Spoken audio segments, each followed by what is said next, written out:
दोस्तों, Shiva coaching classes में आपका एक बार फिर से स्वागत है। पिछले दिन हम लोगों ने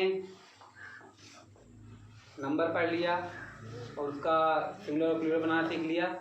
तो आज हम लोग केस की बात करेंगे। तो जो केस अंग्रेजी भाषा में कितने होते हैं? 3 होते हैं, जिसको कारक कहते हैं हिंदी में। तो होते क्या हैं, आइए देखते हैं और समझते हैं केस को कैसे बनाएंगे। ठीक है, सब्जेक्टिव केस रहेगा तो क्या करेंगे, ऑब्जेक्टिव केस रहेगा तो क्या रहेगा, पजेसिव केस रहने पर क्या करेंगे। तो आइए सीखते हैं। लोग पहले जानते क्या है केस क्या होता है। A word which shows it's relation with another word is called case. मतलब एक शब्द जो दूसरे शब्द से अपना रिलेशन संबंध बताता है, एक शब्द जो किसी दूसरे शब्द से अपना संबंध बताता है, क्या कहलाता है? केस कहलाता है। बात समझ में आई? अंग्रेजी भाषा में कितने केस होते हैं बच्चों? ठीक है, एक सब्जेक्टिव केस, उसी को नॉमिनेटिव केस भी कहते हैं। ठीक है, और एक ऑब्जेक्टिव केस, उसी को एक्विजिटिव केस कहते हैं। और पजेसिव केस, जिसे जेनिटिव केस के नाम से भी जाना जाता है। जेनिटिव मतलब बच्चों होता है जैसे जन्म से जो होता है अधिकार उससे होता है। ठीक है, जेनिटिव केस है। नॉमिनेटिव सब्जेक्ट होता है, सब्जेक्ट के नाम पे होता है कोई चीज़ ना, सब्जेक्टिव है ये, वो उसी को नॉमिनेटिव भी कहते हैं हम। कर्ता कारक, कर्म कारक और अधिकार कारक, 3 प्रकार के होते हैं। आइए देखते हैं सब्जेक्टिव केस होता है क्या होता है। The word which is use the place of subject, the word which is use the place of subject at the place of subject. तो सब्जेक्ट के स्थान पे जो वर्ड, जो शब्द प्रयोग किया जाता है वह सब्जेक्टिव केस में होता है, उसे सब्जेक्टिव केस कारक कहते हैं। किसके स्थान पे? सब्जेक्ट के स्थान पे। दूसरा क्या होता है? Objective case. The word which is use at place of object is objective case, यानी कि ऐसा शब्द जो ऑब्जेक्ट के स्थान पे प्रयोग किया जाता है वह ऑब्जेक्टिव केस कहलाता है, या ऑब्जेक्टिव केस में आता है, ऐसा भी कह सकते हो। आपको बताना की जरूरत नहीं है कि सब्जेक्ट कहाँ होता है और ऑब्जेक्ट कहाँ होता है। हम लोग सेंटेंस के फॉर्मेशन में पढ़ लिया था, सब्जेक्ट कहाँ होगा, वर्ब कहाँ होगा और ऑब्जेक्ट कहाँ होता है। तो जो सब्जेक्ट के स्थान पे आएगा सब्जेक्टिव केस में, जो ऑब्जेक्ट के स्थान पे आएगा वो ऑब्जेक्टिव केस में। एक चीज और जानेंगे बच्चों, जो हमारा ये सब्जेक्टिव और ऑब्जेक्टिव केस होता है वो एक दूसरे के स्थान पे अपने केस को छोड़कर जा सकता है। अगर नाउन है वो तो डायरेक्ट एज टू एज प्रयोग किया जा सकता है। अगर वो प्रोनाउन है तो उसका केस बदल के हम सब्जेक्टिव और ऑब्जेक्टिव केस में सब्जेक्ट और ऑब्जेक्ट के स्थान पे प्रयोग कर सकते हैं। बात समझ में आई? चलिए एग्जाम्पल के माध्यम से देखते हैं। जैसे आई रीड इंग्लिश, आई यहाँ पे क्या है? सब्जेक्ट के स्थान पे है, सब्जेक्टिव केस में है और ये सब्जेक्ट है। ठीक है, रीड हमारी मेन वर्ब है और इंग्लिश क्या है यहाँ पे? ऑब्जेक्ट है, तो ऑब्जेक्टिव केस हो गया। यानी कि सब्जेक्टिव केस ये वर्ब, ये ऑब्जेक्टिव केस। अब इसी को हमने बताया कि इसको एक दूसरे के स्थान पे बदला जा सकता है, तो हमने इंग्लिश को क्या बनाना चाहा? सब्जेक्ट। तो मैंने बताया जो कोई नाउन होता है, इंग्लिश तो नाउन है, नाउन का एज टू एज जैसे है वैसे सब्जेक्ट और ऑब्जेक्ट में वैसे ही प्रयोग कर लिया जाता है। लेकिन अगर वो क्या है, हमारा प्रोनाउन है, तो उसको हम उसके केस में ही प्रयोग करते हैं। और ये हम आपको केस भी एक दिन लिखा देंगे, तो भी आप देख लीजिएगा, ज़्यादातर बच्चों को आता भी है केस। तो इंग्लिश को हम सब्जेक्ट बना दिए, इंग्लिश इज रीड, तो भाई इंग्लिश तो काम करेगा नहीं, इंग्लिश के ऊपर काम किया जाएगा, तो ये पैसिव वॉइस में जाएगा। इंग्लिश इज रेड बाई, आई को हमने क्या बना दिया? ऑब्जेक्टिव केस में लिखा और ऑब्जेक्ट बना दिया। ऑब्जेक्ट में लिखोगे सीधी बात है, ऑब्जेक्टिव केस में लिखोगे तो आई का ऑब्जेक्टिव केस क्या होता है? मी होता है। लेकिन यहाँ पे हमने लगा दिया अस। ठीक है, क्या लगा दिया? यहाँ मैं पढ़ता हूँ, यहाँ पे हम लोग की बात कर रहे हैं, यही भी है। और यहाँ पे इंग्लिश इज रेड बाई मी, अगर मी कर दोगे एज टू एज इसी का हो जाएगा। अगर अस कर दिए तो हम सब की बात में यहाँ पे दिखा रहा है, हम सब के द्वारा अंग्रेजी पढ़ी जाती है। अगर यहाँ हम इसको मी कर दें, किसका? आई का क्या होता है? Objective case. ये हो गया इंग्लिश इज रीड बाई मी, मेरे द्वारा अंग्रेजी पढ़ी जाती। बात समझ में आई? इतना नोट कीजिए। उसके बाद हम लोग बात करते हैं नॉमिनेटिव सॉरी पजेसिव केस की। ओके बच्चों, हम लोग कारक पढ़ रहे थे।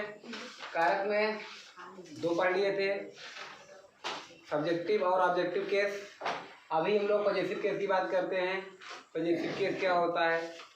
तो पजेसिव बच्चों, पजेसिव शब्द की उत्पत्ति पजेशन शब्द से हुई है, जिसका अर्थ क्या होता है? अधिकार दिखाना। क्या होता है? अधिकार। तो जहाँ भी कोई एक ऐसा शब्द यूज हो जो दूसरे शब्द पर अपना अधिकार दिखाए, उसे कहते हैं हम पजेसिव केस में यूज हुआ है। A word which shows its possession on another word is known as used in possessive case। यानी कि एक ऐसा शब्द जो किसी दूसरे शब्द पर क्या दिखाए? अधिकार दिखाए, तो उसे हम कह सकते हैं कि यह पजेसिव केस में प्रयोग किया गया है। बात समझ में आई?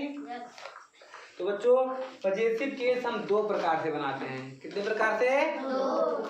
पहला तो अपोस्ट्रोफी यस लगा के, दूसरा प्रीपोजिशन आप का प्रयोग करके। आप लोग अक्सर दोनों का यूज करते रहते हो, तो कुछ ज़्यादा नहीं, तो एक बार हम भी उसको समझ लेते हैं कहाँ पे क्या लगाया जाएगा। ठीक, तो अपोस्ट्रोफी यस का प्रयोग बच्चों आप सजीव नाउन के लिए करोगे। किसके लिए? सजीव। जहाँ पे नाउन आपका सजीव होगा वहाँ पे पजेसिव केस बनाने के लिए अपोस्ट्रोफी यस का प्रयोग करोगे। और जहाँ पे आपका नाउन क्या हो? निर्जीव हो, वहाँ पे पजेसिव केस बनाने के लिए प्रीपोजिशन आप का प्रयोग करो। बात समझ में आई? तो सबसे तो पहला काम सजीव के लिए क्या करना है? हमेशा अपोस्ट्रोफी यस का प्रयोग करना है, और निर्जीव के लिए प्रीपोजिशन आप का प्रयोग करें। बात समझ में आई? तो एक एग्जाम्पल के माध्यम से समझते हैं। राहुल्स होम, यहाँ पे राहुल क्या है भाई? नाम है, और राहुल सजीव है कि नहीं है? तो राहुल का घर, तो का मतलब अधिकार ही दिखाता है बच्चों। राहुल का घर, किसका अधिकार है इस पे? राहुल का अधिकार है। तो का ये जो है अधिकार दिखाने के लिए, संबंध दिखाने के लिए दिखा रहा है, तो हम कह सकते हैं राहुल में अपोस्ट्रोफी यस जो लगा है ये पजेसिव केस में यूज हुआ है। बात समझ में आई? दूसरा एग्जांपल है the cover of book. Cover of book, किसकी कवर? किसका? किताब की कवर। तो यहाँ पे किताब की, अब किताब तो भाई निर्जीव है, तो निर्जीव के लिए हमने क्या बताया? आप का प्रयोग करेंगे। तो प्रीपोजिशन हमने आप का प्रयोग कर लिया है। और अपोस्ट्रोफी यस का मतलब और आप का मतलब दोनों का अर्थ यहाँ पे पजेसिव केस में का, की, के निकलता है। बात समझ में आई? हम जरूरत के हिसाब से का, की, के में से कोई एक यूज कर देंगे। तो ये हो गया। कुछ और एग्जाम्पल है, आप बताइए सही है या गलत है। Rahul's college is very near. Rahul का कॉलेज, विद्यालय, स्कूल क्या है? इज वेरी नियर, बहुत नजदीक है। बात समझ में आई? तो ये सही है या गलत है? बाकी सेंटेंस में कोई प्रॉब्लम नहीं बच्चा। यहाँ पे Rahul college is very near, इसमें तो कोई प्रॉब्लम नहीं है। तो यहाँ पे हमको सिर्फ चेक करना था अपोस्ट्रोफी यस लगेगा या फिर ऑफ लगेगा। राहुल फिलहाल क्या है? सजीव है, तो अपोस्ट्रोफी यस का यूज हुआ है, ये बिल्कुल सही है। तो ये टिक कर दिए हम।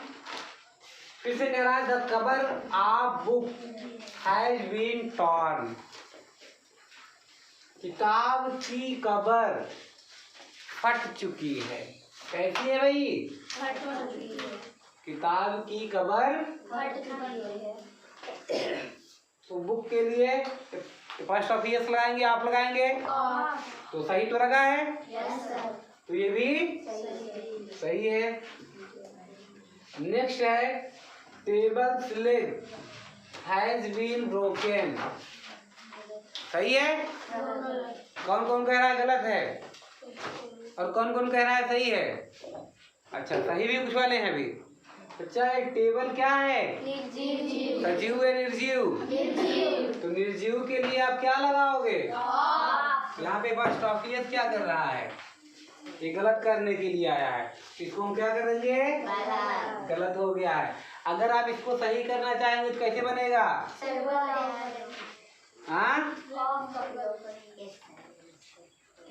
लिखेंगे लेग ऑफ टेबल। लेग पहले आ जाएगा, ठीक है ना? Leg of table has been broken. बात समझ में आई? तो बच्चों आइए देखते हैं, जब कभी नाउन आ जाए, नाउन यदि सजीव ही होगा ना, नाउन मतलब सजीव ही होगा?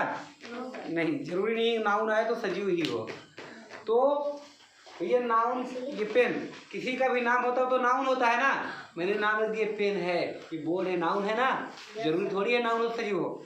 कह रहा है नाउन के अंत में, यानी कि सजीव और निर्जीव से कोई लेना देना नहीं है। बात समझ में आई? यहाँ पे जब नाउन के अंत में, अब यहाँ पे हमने नाउन लिख दिया है। नाउन मतलब नाम, पर्सनल नाम, कुछ भी हो सकता है वो, ठीक है, कॉमन नाम हो सकता है, जो भी हो। तो नाउन के अंत में जब यस अथवा यस की ध्वनि ना आए तो, यस मतलब यस से किसकी ध्वनि निकलती है? सा की ना।